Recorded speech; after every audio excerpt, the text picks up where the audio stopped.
नमस्कार, मैं प्रबल बोरा बोल रहा हूँ। I am the writer director of the film hello knock knock कौन है। मैं गिरीश वानखेड़े ट्रेड एनालिस्ट हूँ और ये मेरी पहली फिल्म है जहाँ पर मैं एज अ प्रेजेंटर आ रहा हूँ। प्रबल से बात करें फिल्म की, जी, जो टाइटल है और जो आर्टिस्ट है, जी, तो बताइए फिल्म के बारे में, फिर हम बात करते हैं आर्टिस्ट के बारे में। जैसे आपको टाइटल से एक आइडिया मिल जाता है हेलो नॉक नॉक कौन है, मतलब है सस्पेंस और ड्रामा को, फिल्म को पिच भी किया गया है as a suspense mystery drama. तो कोर स्ट्रेंथ वही है कि क्या हो रहा है, what next. Hello knock knock word इसलिए आया है क्योंकि फिल्म में आप जब फिल्म देखेंगे बैठ के, तो ये नॉक नॉक वाले जो सिचुएशन है ना, ये बार बार आते रहते हैं। हर 10-15 मिनट के बाद दरवाजा खटखटाते हैं। नॉक नॉक इसलिए क्योंकि उस घर का जो कॉलिंग बेल है वो स्विच ऑफ है। क्यों स्विच ऑफ है इज ऑल्सो ए मिस्ट्री, इसमें भी एक ड्रामा है। और हर 10-15 मिनट के बाद एक्चुअली नॉक होता है और जो हीरोइन है बरखाबिश है एंड शी सेज कौन है, तो ये हेलो नॉक नॉक कौन है is actually part of the script and every time there is a knock knock, कहानी में ट्विस्ट आते रहते हैं। फिर बात करते हैं हम यहाँ पे दया जैसे कलाकार है जिनको हमने सीआईडी में देख चुके हैं। जी, दरवाजा आए तो दया जी आती है। जी, जी। आपके टाइटल नाम भी है knock knock, hello knock knock, यहाँ भी दरवाजा है। तो ये सोच के नाम था या किस तरह से क्या की दया सर है? नहीं, ये एक्चुअली इत्तेफाक है, कोइंसिडेंस है। दयानंद शेट्टी जो एक्टर है वो प्रोड्यूसर भी है फिल्म जी, उन्होंने प्रोड्यूस किया है। तो ये प्लान नहीं किया, बिल्कुल नहीं किया, ये कोइंसिडेंस है क्योंकि कहानी कुछ और ही है। और I would like to mention one thing यहाँ पे कि सीआईडी के दो बड़े सास है इस फिल्म में, दयानंद शेट्टी है, आदित्य श्रीवास्तव है। लेकिन इस सीआईडी से कोई लेना देना नहीं इसकी कहानी, ना इन लोग डिटेक्टिव्स है या पुलिस वाले कॉप्स है, कुछ नहीं है। उनके कैरेक्टर्स भी ग्रे एरिया में है, ये पॉजिटिव कैरेक्टर्स हैं नहीं, ये नहीं बोलो कि निगेटिव है। तो दूर दूर तक सीआईडी के साथ कोई लेना देना नहीं है। और सीआईडी में जो एक सिग्नेचर उनके शॉट आते हैं हर एपिसोड में, ये डायलॉग आता है कि दया दरवाजा तोड़ दो, तो उससे कोई लेना देना नहीं है, ये एक्सीडेंट और इंसिडेंट्स है। सोनाली कुलकर्णी जी भी है इसके अंदर, जी। काफी दिनों के बाद नजर आ रही है। वो मुझे बताएंगे वो कैसे ऑन बोर्ड आई, किस तरह से क्या? एक्चुअली सोनाली कुलकर्णी जो है, I met her through a friend of mine, उन्होंने इंट्रोड्यूस करके दिया था। हम एक दूसरे फिल्म करने वाले थे, तो सोनाली जी से मुलाकात हुई फॉर सम अदर फिल्म, एक अलग स्क्रिप्ट, अलग ही कहानी है। बट ऐसा कुछ हुआ, वो होते होते फिल्म तो बनते बनते फिर फिल्म रह जाता है, वो फिल्म नहीं हुई, मतलब इट टुक ए बैकलॉग। तो फिर मेरे दिमाग में आया ये जो स्क्रिप्ट है नॉक नॉक स्क्रिप्ट 1 साल पहले रेडी हो गया था, मेरे पास पड़ा हुआ था और हम सोच रहे थे करे नहीं करे। And just then we got a producer और उस वक्त दया ने भी बोला कि चलो ये फिल्म बना लेते, इंटरेस्टिंग स्क्रिप्ट है, मुझे भी पसंद है, छोटी फिल्म है। तो देन आई रियलाइज़ कि अरे ये तो इनको मैं पिच कर सकता हूँ, क्योंकि सोनाली कुलकर्णी के जो कैरेक्टर है called Pooja, that is her character है ना। तो उस वक्त मुझे लगा कि ये एकदम फिट होता है, exactly it fits into her age group, her nature also. Again ये है कि ये बहुत अलग टाइप के कैरेक्टर है जो रिसेंटली अपने सोनाली जी को देखा होगा, कोई भी उनके मराठी फिल्म हो या हिंदी फिल्म हो, वेब सीरीज हो, जिस टाइप के कैरेक्टर्स प्ले कर रहे हैं या जो एज ग्रुप में है वो वैसा नहीं है। So it comes as a freshness to see the artist in unpredictable characters. अब गिरीश सर जी शायद पहली फिल्म मेरे ख्याल से है प्रेजेंट कर रहे हैं आप, क्या वजह रही इस पीछे और किस तरह से आप ऑन बोर्ड आए? देखिए, प्रबल सर को मैं काफ़ी सालों से जानता हूँ, उनकी पहले भी फिल्म मैंने देखी है। और सीआईडी एज अ प्रोग्राम करीब 22 साल तक चलने वाला लीजेंडरी प्रोग्राम है। उसमें स्टारकास्ट दया शेट्टी, उसके अलावा आदित्य श्रीवास्तव, इनको लेकर जब इस फिल्म के बारे में मुझे पता चला, जब प्रबल सर जिसको बना रहे थे, तो मुझे काफ़ी एक्साइटमेंट लगा क्योंकि उसका ट्रेलर भी मैंने देख लिया था। तो मुझे जुड़ने की इच्छा थी इस फिल्म की। और हमारी स्ट्रेंथ रही है public relations, social media marketing, brand associations. तो मैंने कहा कि क्यों ना हम अपनी पूरी ताकत इस फिल्म पे लगा दें, क्योंकि फिल्म में बहुत मॉडेस्टली प्लेस बजटेड फिल्म थी और एक बहुत लिमिटेड तरीके से इसका स्क्रीन काउंट था जो रिलीज़ का था, और मार्केटिंग में भी कुछ इंटरेस्टिंग हम कर सकते थे, ऐसा मुझे लगा। तो इसके लिए मैंने कहा कि अपना बैनर इस फिल्म के साथ शुरू किया जाए, जहाँ पर हम एज ए प्रेजेंटर आ रहे हैं। और जब हमने इसका फर्स्ट लुक देखा जिसमें सारा प्रेस आया था, और उस वक्त हमको पता चला कि ये फिल्म एक्चुअली कितनी बड़ी है, क्योंकि जो एक्टर्स हैं जिन्होंने 22 साल तक काम किया है वो अब घर घर में पहुंच गए हैं, उनको पूरी दुनिया में लोग जानते हैं। एक फिल्म स्टार को एक बहुत बड़ा सेलिब्रिटी और हाउस होल्ड नेम बनने के लिए कम से कम 10 से 15 साल जाते हैं। इन एक्टर्स ने उसमें 22 साल डाले हैं। अब वो नेटफ्लिक्स पे ऑलरेडी वो सीरियल है और वो बहुत पॉपुलर सीरियल है। उसके ये एक्टर्स जब बाहर भी होते हैं तो उनके बारे में लोग रिलेट कर पाते हैं, वो इतने पॉपुलर है। ऐसे एक्टर्स के साथ जब फिल्म बनाई जाती है, तो इन्होंने जो फिल्म बनाई हेलो नॉक नॉक कौन है, उसमें वो सारा थ्रिल, वो सारा ड्रामा बड़ा इंटरेस्टिंग है। और साथ ही साथ ये जो कैरेक्टर्स हैं, ये जो एक्टर्स हैं ना, ये आपको एकदम अलग रूप में दिखाई देंगे।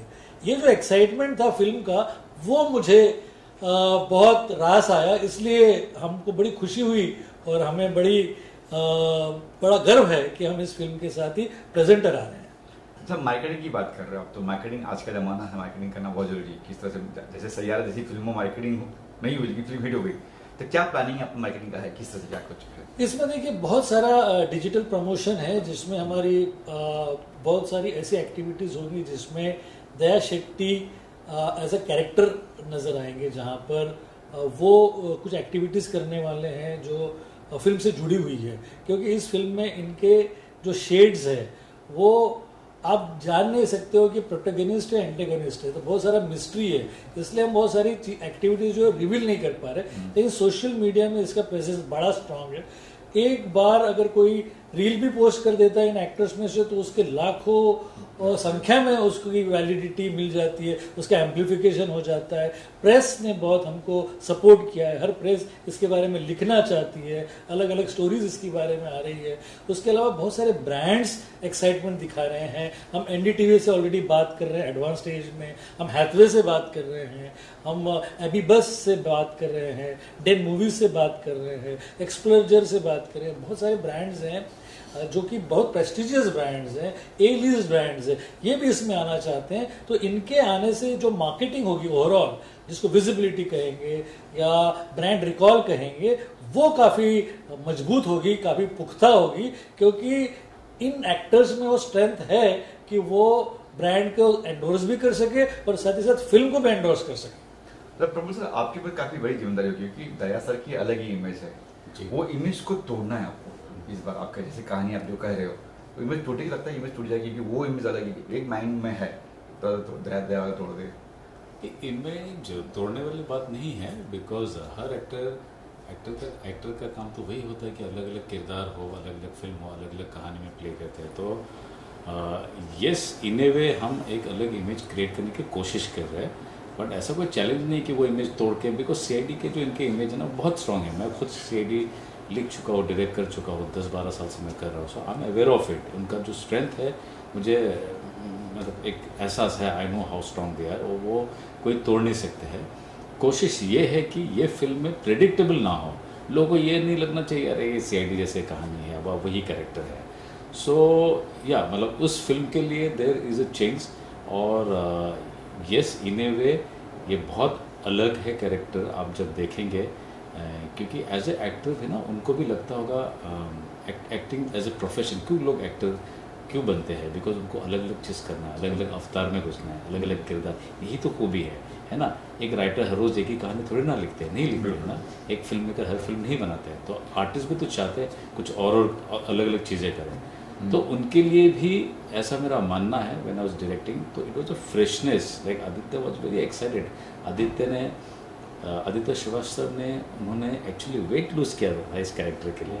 हाँ, उन्होंने डाइटिंग वेटिंग किया, वेट लूज़ किया, उन्होंने थोड़ा सा बाल बढ़ाया था और फ्रेंच बियर्ड, इसी कोशिश के लिए कि मैं कुछ और करूँगा, which is a change.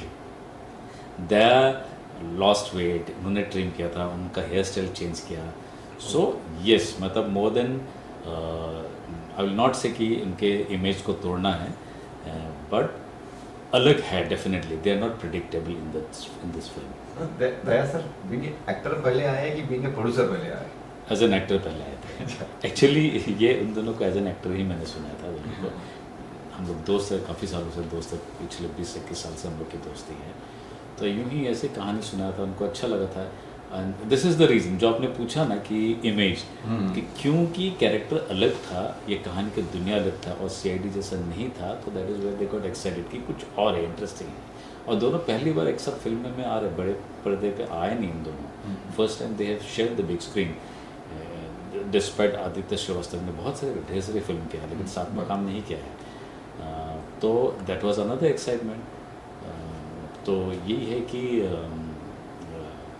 That was हाँ, बट हुआ कि पहले कोई और प्रोड्यूसर था, somebody else was interested, तो वो देयर वाज सम रीज़न जिसकी वजह से वो वर्कआउट नहीं हुआ।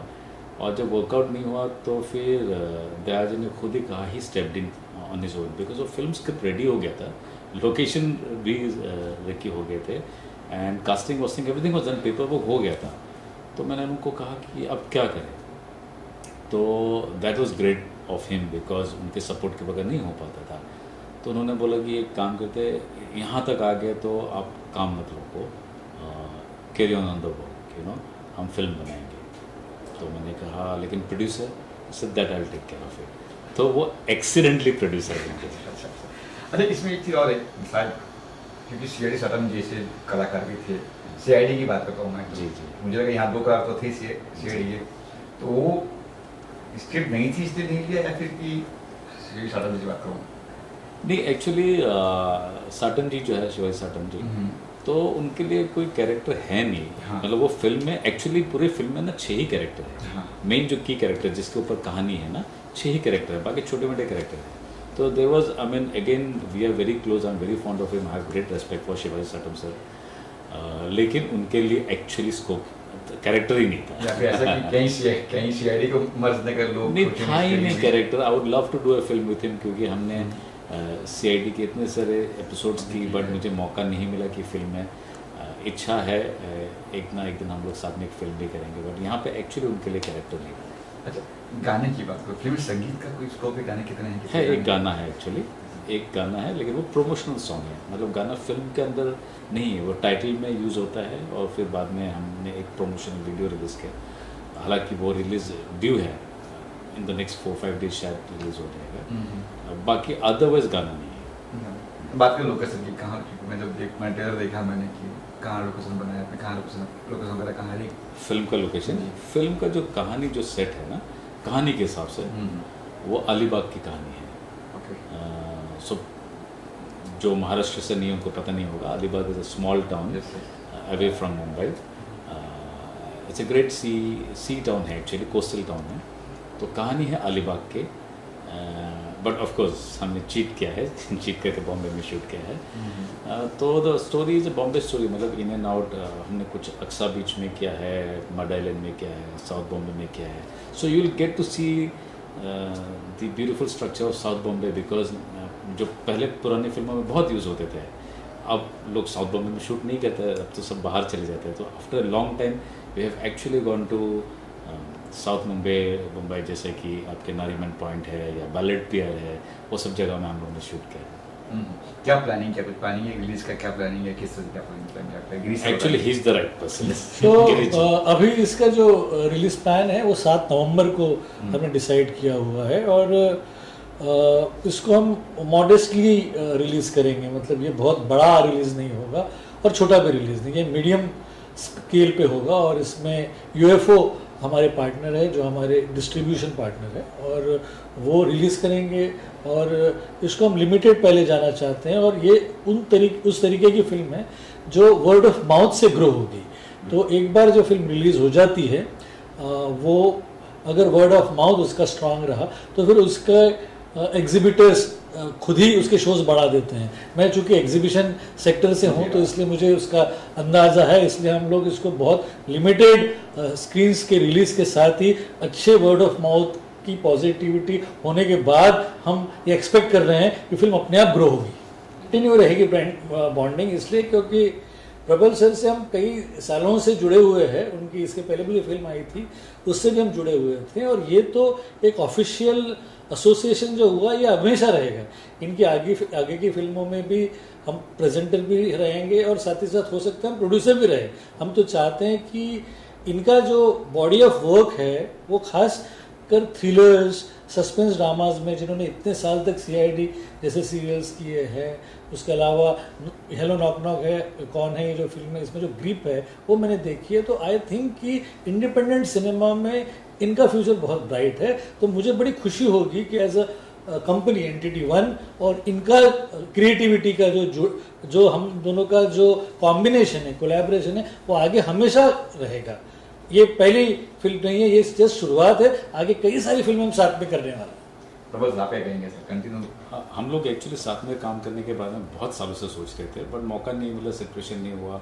हम दोनों अपने अपने रास्ते पे बिजी थे और ये एक्चुअली अच्छा डोर ओपनर है। तो ये यहाँ पे अंत नहीं है, इसके आगे भी प्लान है और कोलैबोरेशन इसलिए करना चाहते हैं क्योंकि सबसे पहले तो वी आर फ्रेंड्स, हो हम काम करके साथ में बहुत मज़ा आता है। सेकेंडली हम दोनों की जो सिनेमा के सेंसिबिलिटीज़ है ना, मुझे लगता है कि हम सेंसिबिलिटीज़ बहुत सिमिलर है। We watch the similar kind of films, चाहे हिंदी फिल्म हो, रीजनल हो या वर्ल्ड सिनेमा हो, सेंसिबिलिटीज़ बहुत है। और जो गिरीश जी ने अभी कहा है कि certain kind of independence cinema है ना, तो वो जब हम इंडी फिल्म बनाते हैं, खुद फिल्म बनाते हैं, जहाँ पे कोई स्टूडियो का प्रेशर नहीं है और कोई अलग से एक मार्केटिंग कंपनी का ब्रीफ का प्रेशर नहीं है, तो हम अपने हिसाब से उस टाइप की फिल्म बना सकते हैं जो कमर्शियल भी हो, एक्सपेरिमेंटल भी हो, हाई कॉन्सेप्ट भी हो, which is actually his and mind core strength and interest. तो हम इस टाइप के बहुत सारे हाई कॉन्सेप्ट फिल्म सोच के रखे हैं। In fact we are already started working on scripts.